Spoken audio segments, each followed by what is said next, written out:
Hey, welcome back to the Generational Psychology series. If you've been here since the Gen X episodes, welcome home. You already know how this works. We go deep, we go real, and we don't sugarcoat anything. But if you are brand new here, perfect timing, because we just turned a page. The Gen X era is done. 10 episodes, decades of history, resilience, mixtapes, and survival. We honored that generation the right way. And now, we're stepping into something completely different. We are entering the Gen Z era. And let me tell you right now, if you think you already understand this generation, you don't. Not yet. Because Gen Z is the most misread, most dismissed, and most misunderstood generation in American history.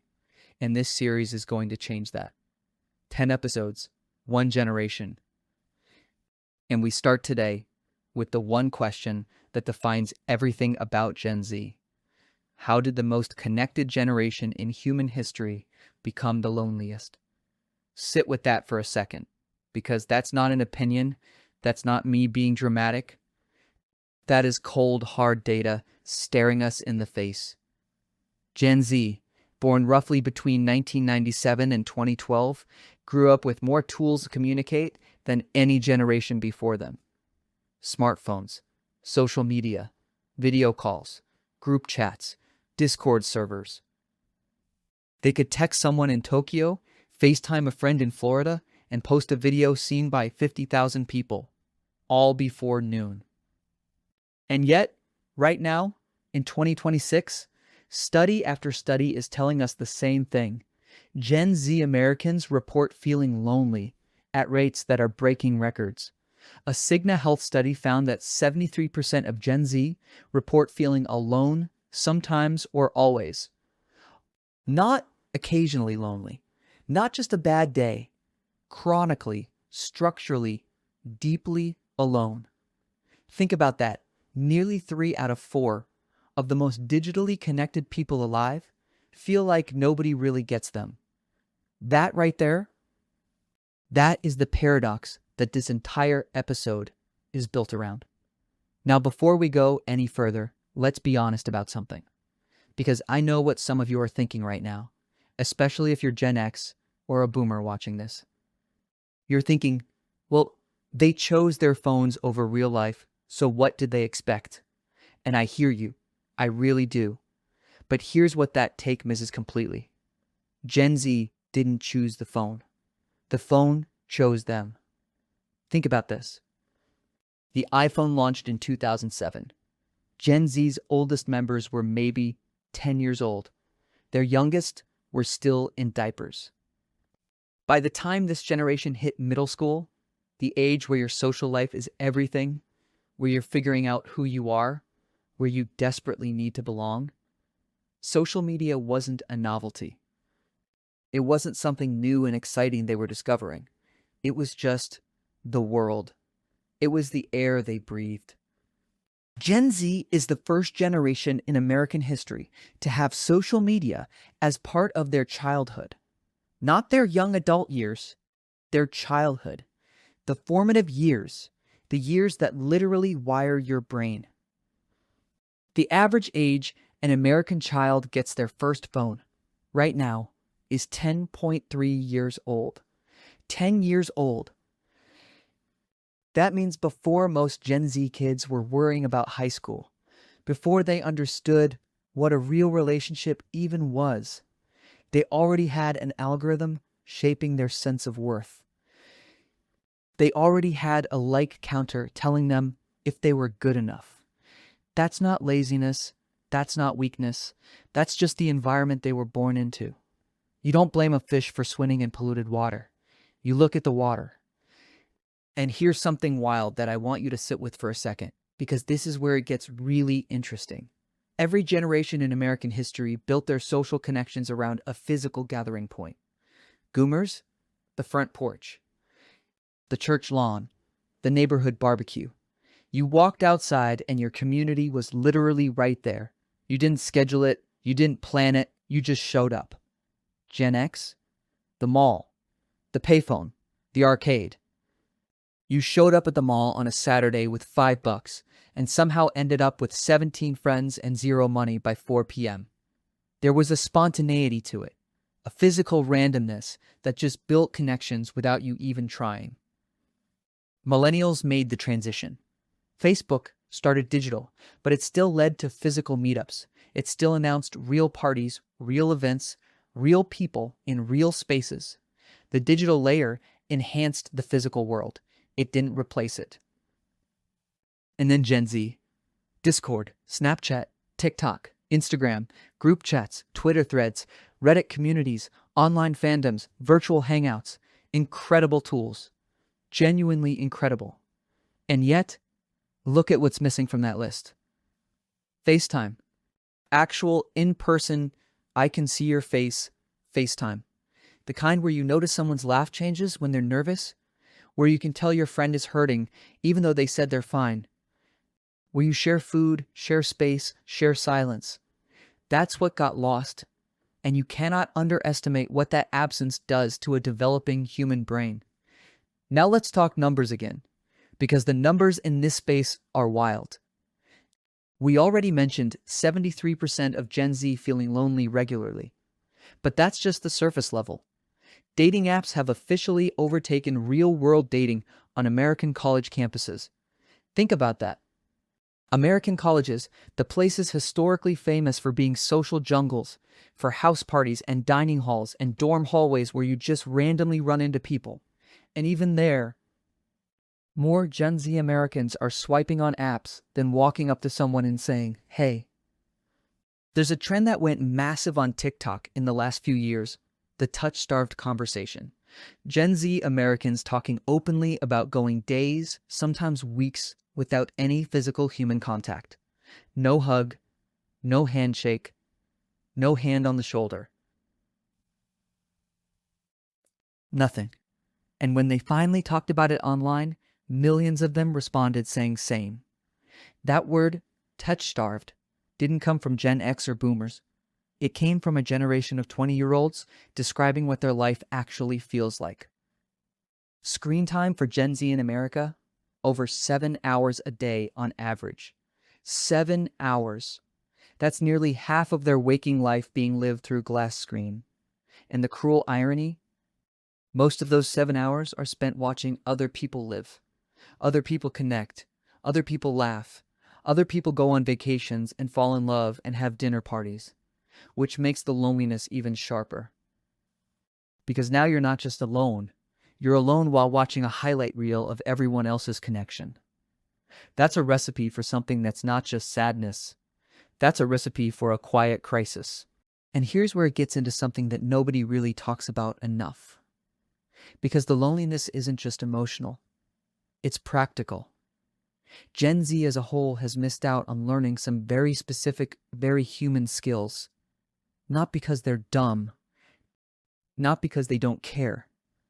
But because those skills only get built one way. Through repeated, real, in-person human interaction. Reading body language. That thing where you look at someone's posture, their face, the way they shift in their seat, and you just know something's off. That's a skill built over thousands of hours of looking at real human faces. You don't build it through text messages. You don't build it through reaction emojis. Sitting with awkward silence, that thing where a conversation pauses and nobody says anything for 10 seconds, and it's fine. It's actually beautiful, because you're comfortable enough with someone to just exist with them without filling the air. Gen Z finds silence terrifying. Because online, silence means the conversation ended. Silence means the other person left. Silence means something's wrong. Eye contact. Studies are now showing that Gen Z Americans struggle with sustained eye contact in ways that previous generations didn't. It's not arrogance. It's not rudeness. It's just that they spent their foundational years looking at screens, not faces. Phone call anxiety. This one is almost funny, except it's actually not. A significant chunk of Gen Z reports genuine anxiety about making or receiving phone calls. Not texts, actual voice calls. The thing their parents did 30 times a day without thinking, now causes a full stress response. These aren't character flaws. These are gaps.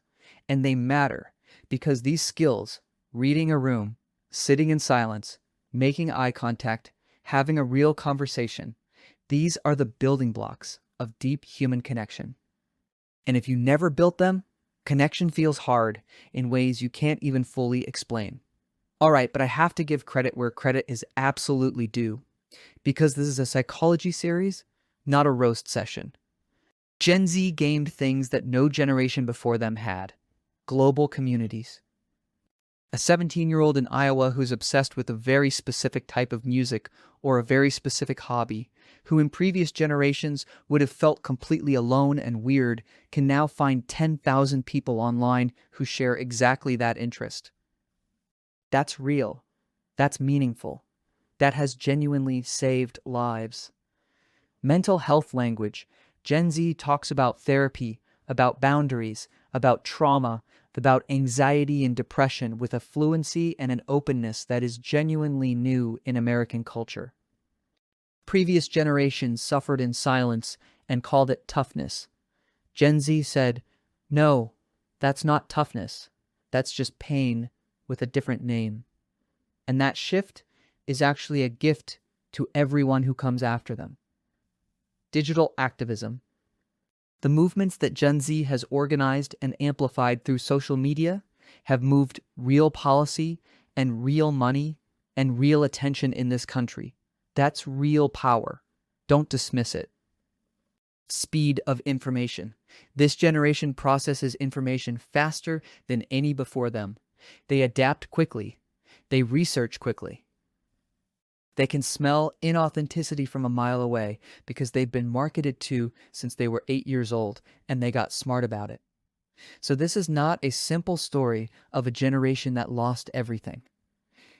It's a generation that traded something very specific, depth of local, physical, embodied connection, for breadth of digital, global, community-based connection. And both things are real. Both things matter. The question is just, what does the trade-off cost you? Now let me put up the comparison that's going to make some of you in the comments very loud. Gen X and boomers will often say, we had to work for friends, we had to show up, we had to be there. And you know what? That's true.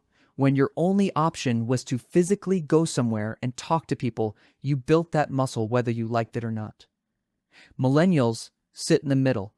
They had both worlds. They remember life before smartphones. They also adapted to the smartphone world. They have the scar tissue of both. Gen Z, the friends came to them. The community came to them. The content came to them. Everything delivered, everything available, everything on demand, and the muscle of going out and seeking and working for connection just never got the same workout. But here's what I need you to understand. And this is important. The loneliness epidemic in America is not just a Gen Z problem. Studies show record loneliness across all age groups in this country. The U.S. Surgeon General literally declared loneliness a public health epidemic. Boomers are lonely. Gen X is lonely. Millennials are lonely. But Gen Z is experiencing it the youngest, the earliest, before they've even had a chance to build the tools to cope with it. And that's what makes it so serious. And now we've arrived at the irony that I want you to carry with you for the rest of this series. The technology that was designed, marketed, and sold specifically to connect us, to bring us together, to eliminate distance, to make the world smaller and a community larger, has, in the hands of the youngest generation, done something nobody intended. It isolated them, not through malice, not through stupidity, but through a simple reality. Connection is a biological need, and digital connection, no matter how sophisticated, does not fully satisfy that biological need. It supplements it, it enhances it, but it does not replace it. Your brain needs to be in the room with another human being. It needs to process their voice in real time, their facial expressions in real time, the warmth of their physical presence in real time. That's not nostalgia talking. That's neuroscience. And Gen Z is the generation running the experiment of what happens when you remove most of that and replace it with something that feels like connection but isn't quite the same thing. 7 hours a day on a screen. Record loneliness. Touch starvation as a widespread cultural moment. These are the early results of the experiment. So, can it be fixed? Or is this just who Gen Z is now? Here's the thing that gives me actual optimism. Gen Z is not passive about this. They see it. And in 2026, something fascinating is happening. The dumb phone trend is real, and it's growing, especially among American Gen Z young adults who are deliberately downgrading to basic phones to escape the algorithm. Not because someone told them to, because they figured out on their own that the app is not their friend. Gen Z is deleting social media apps at rates that are genuinely surprising researchers. Instagram, TikTok, Snapchat, the very platforms that define their childhood, they're walking away from them, or at least putting them down more. Real meetup groups, actual, in-person, show up in your city and meet humans you don't already know groups are growing among Gen Z. Book clubs, hiking groups, pottery classes, board game nights. Stuff that sounds like something your grandparents did, and Gen Z is doing it because it fills something that no amount of scrolling could fill. They are, slowly, finding their way back. Not to abandon technology, that's not going to happen, and it shouldn't, but to rebalance, to remember that the phone is a tool and not the entire world. And that gives me real hope. Here's where I want to leave you today, because this is episode 1. We're just getting started. Gen X, and I have so much love for that generation because we spent 10 episodes with them. Gen X built something called self-reliance. They were the latchkey kids, the generation told to figure it out, the generation that turned isolation into independence. That was their psychological signature. Gen Z, I think their psychological journey is going to be about something different, something harder in some ways. I think Gen Z's journey is about learning connection reliance, about trusting that it's okay to need people, that it's okay to put down the screen and sit in a room with someone, that the awkward silence is survivable, that eye contact won't kill you, that a phone call is just a conversation with your voice. They're just the first generation to grow up inside something humans were never designed to grow up inside. And now, they're the ones who have to figure out what that means. And we're going to explore every part of that together over the next 9 episodes. Before I go, I want to ask you something. Drop it in the comments. I genuinely want to know. Do you think Gen Z can find real connection again? Or has something been permanently changed?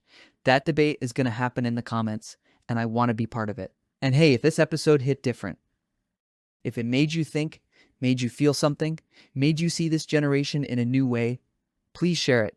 Not just for the algorithm, but because there are people in your life who need to hear this conversation. A parent who doesn't understand their Gen Z kid. A Gen Z person who finally feels seen. A boomer or Gen X person who's been writing this generation off. Share it. That's how this conversation grows. Hit that like button. It genuinely helps this series reach more people. And if you are not subscribed yet, what are you doing? Hit subscribe and turn on notifications because episode 2 is coming and we are just warming up. This series goes places that are going to surprise you. The Gen Z era has just begun and we're going to understand it. All of it. Together. I'll see you in the next one.